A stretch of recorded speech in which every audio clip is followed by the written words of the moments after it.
Alright, time to talk about the sequel this time. Forza Horizon 2 from Playground Games and also from Microsoft for the Xbox 360 and the Xbox One. This being the last game to be on the Xbox 360 in terms of the Forza series. But the thing is that it's been said it's a complete different game on the Xbox 360 and Xbox One versions. Well, I'm pretty sure they say that's because Sumo Digital did the 360 version, but unfortunately, I tried to get the copy of the game, but apparently the store clerk didn't even have it despite having the game case. The local game store has been known for having misplaced games for some weird reason. Probably depends who works there, but whatever.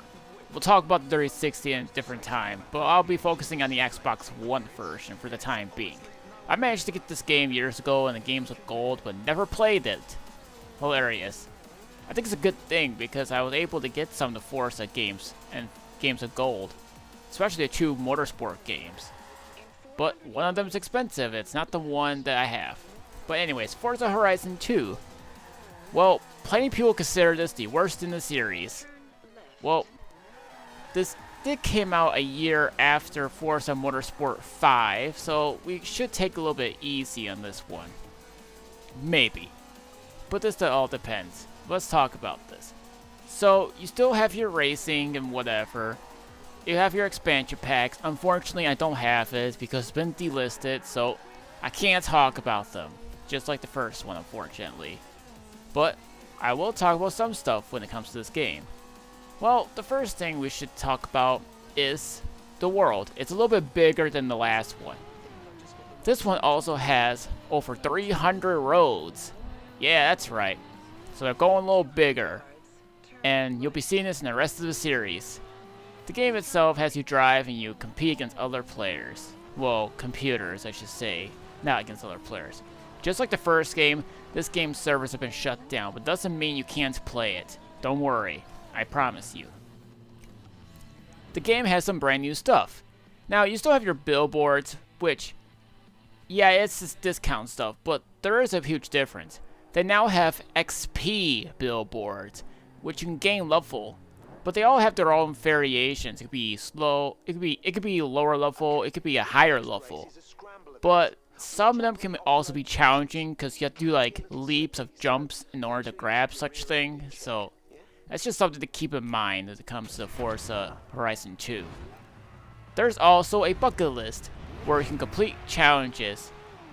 Well, in terms, it's more like you do a sprint, but it's not going to be easy. But yeah, there's a whole bunch of stuff. And there was even an expansion pack that will also have a bucket list. But it's just depending on the car. But again, everything is locked in DLC. You know, it would have been nice if they included all the DLC as part of a huge update. You know, something like what Doom did in terms of 2016 game. You know, I don't know. I'm just throwing some thoughts around here. You know what I mean? But anyways, some new music's been added into the game. And new radio stations this time around here, which is a nice change. But, just like the last time, it lacks the music in the radio stations, and you'll often hear the same music over and over again for whatever reason being. I don't know, I just can never find good music in this game for some weird reason, unlike the first game, and then I was playing the third game and I was able to find some good music. Kind of weird.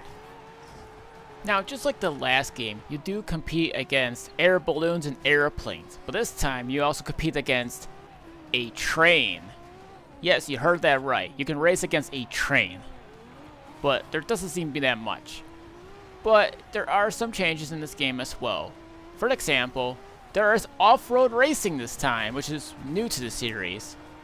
Also, there is skill points. Well, remember how you would level yourself up in terms of popularity? It's something like that, but much more difficult. So you know how you all like drift and whatever? You do that. It's the same idea, but it's a little bit harder.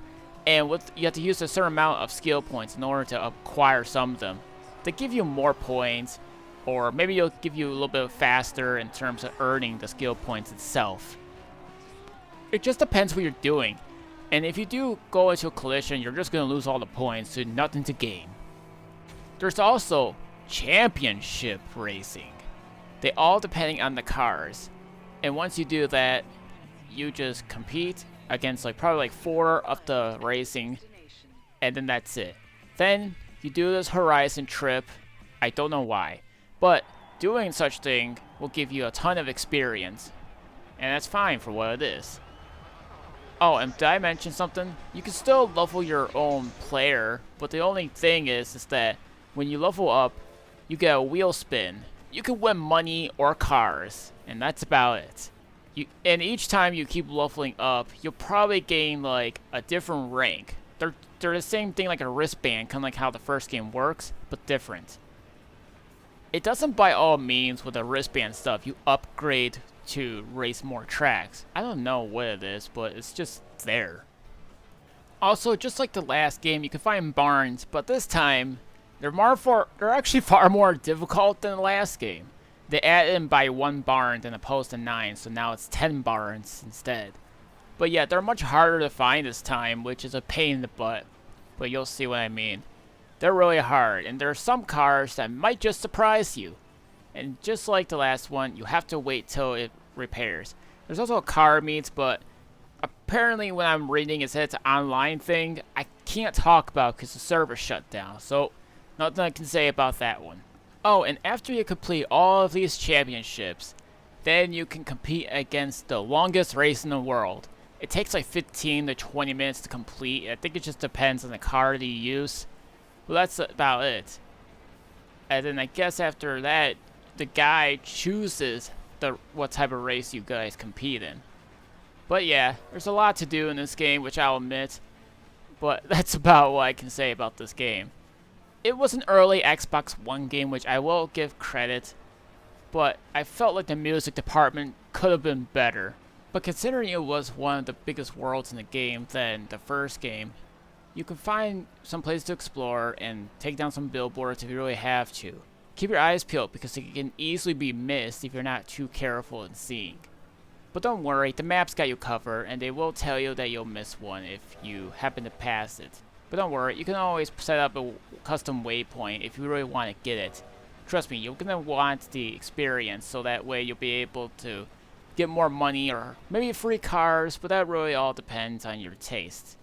But anyways, this was the second game in the series, and I just obtained my copy of the third game, which the third game is going to be the last time where I'll mention that I did not get an expansion packs.